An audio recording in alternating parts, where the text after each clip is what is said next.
ചേച്ചിയല്ലേ? അതെ. ആരാ? എനിക്ക് മനസ്സിലായില്ലല്ലോ.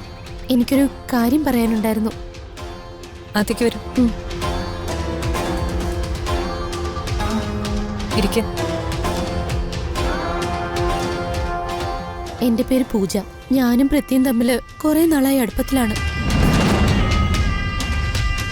പൃഥ്വി ഇപ്പൊ എന്നെ അവോയ്ഡ് ചെയ്യാ. പൃഥ്വിയെ പോലെ ഒരാൾക്ക് ഈ പ്രായത്തിൽ ഇത്തരം ചില ഇൻഫാക്ച്വേഷൻസ് തോന്നുന്നത് സാധാരണയല്ലേ? അങ്ങനെ അല്ല ചേച്ചി, എനിക്ക് പൃഥ്വിയെ മറക്കാൻ സാധിക്കില്ല. അതൊക്കെ ഇപ്പൊ തോന്നുന്നതല്ലേ പൂജ? നാളെ ഇതെല്ലാം മറന്ന് പൂജയും മറ്റൊരു ജീവിതത്തിലേക്ക് പോവും. കുട്ടി, പൃഥ്വിയുടെ വിവാഹം ഉറപ്പിച്ചിരിക്കുകയാണ്. അതുകൊണ്ടുകൂടിയാണ് അവൻ ഈ റിലേഷനിൽ നിന്ന് പിന്മാറുന്നത്. ഞാൻ പറഞ്ഞല്ലോ ചേച്ചി, എനിക്ക് പൃഥ്വിയെ എന്റെ ലൈഫിൽ നിന്ന് ഒഴിവാക്കാൻ സാധിക്കില്ല. ഞാൻ പ്രഗ്നന്റാ.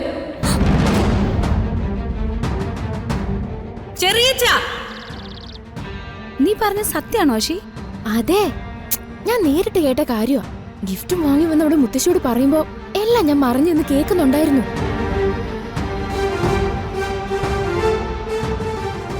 എങ്കിൽ ഇത് നല്ലൊരു അവസരം ആശി, നമുക്കിത് യൂസ് ചെയ്യണം. അത് തന്നെ എന്റെയും പ്ലാൻ. പിന്നെ എന്തിനാ ഇത്ര ലേറ്റ് ആക്കുന്നേ? നമുക്ക് ഈ കാര്യം എത്രയും പെട്ടെന്ന് അമ്മയോടും ആന്റിയോടും പറയാം. ബാക്കി അവർ നോക്കിക്കോളും. വാ. അതിന്റെ ഒന്നും യാതൊരു ആവശ്യമില്ല. ഇത് നമുക്ക് തന്നെ ഡീൽ ചെയ്യാവുന്ന കാര്യമുള്ളൂ. നമ്മുടെയൊക്കെ മുന്നിൽ അവളുടെ മിണ്ടാപ്പൂച്ച കളിച്ചുള്ള നടപ്പ് ഇന്ന് ഞാൻ അവസാനിപ്പിക്കും.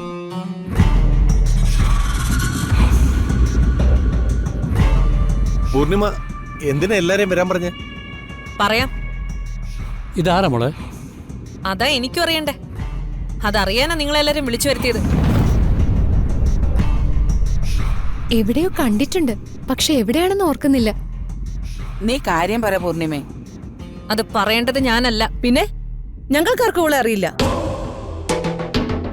നിനക്കും അറിയില്ലേ പൃഥ്വി? ഞാൻ എന്താ നീ ഒന്നും മിണ്ടാത്തത്? ഇതാരാണെന്ന് നീ തന്നെ എല്ലാരോടും പറ. ചേച്ചി, എനിക്കിവിടെ അറിയില്ല. നോളെ പറയില്ലേ പൃഥ്വി? എന്നെ നിനക്കറിയില്ലേ? എന്തൊക്കെ ഇവിടെ നടക്കുന്നേ? ഇന്ന് വരെ ഇന്ദ്രപ്രസ്ഥത്തിൽ നടക്കാത്ത കാര്യങ്ങളാ ഇപ്പൊ നടന്നുകൊണ്ടിരിക്കുന്നെ. ഈ പെൺകുട്ടി പൃഥ്വിയുടെ കാമുകയാണെന്ന് പറഞ്ഞാ വന്നിരിക്കുന്നെ. അയ്യോ ചേച്ചി, അയ്യോ. അതാണോ കാര്യം? നീ ഇതൊക്കെ വിശ്വസിച്ചോ? ഇതൊക്കെ ഇവളുടെ അടവാ. കാശുള്ള വീട്ടിലെ ആൺകുട്ടികളുടെ മേൽ അപവാദം പറഞ്ഞുകൊണ്ട് കേറി വരും. പണം മാത്രമാണ് ഇവറ്റകളുടെ ലക്ഷ്യം.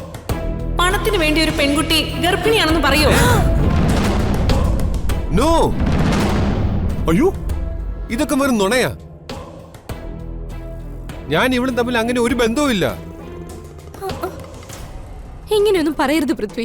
നിന്റെ കുഞ്ഞാ എന്റെ വയറ്റിലുള്ളത്. വാട്ട്? കുഞ്ഞോ? അയ്യോ ചേച്ചി, ചേച്ചി ഇതൊന്നും വിശ്വസിക്കരുത്. ഞാൻ ഒരു തെറ്റും ചെയ്തിട്ടില്ല. എനിക്കിതിന്റെ സത്യം അറിഞ്ഞേ പറ്റൂ. നുണ പറയുന്നത് ആരായാലും ഞാനത് കണ്ടുപിടിക്കും. ഞാൻ ഏതായാലും പോലീസിനെ വിളിക്കാം. അത് വേണ്ട മോളെ. പോലീസിലൊക്കെ അറിയിച്ച അതിന്റെയൊക്കെ നാണക്കേട് നമുക്ക് തന്നെയല്ലേ?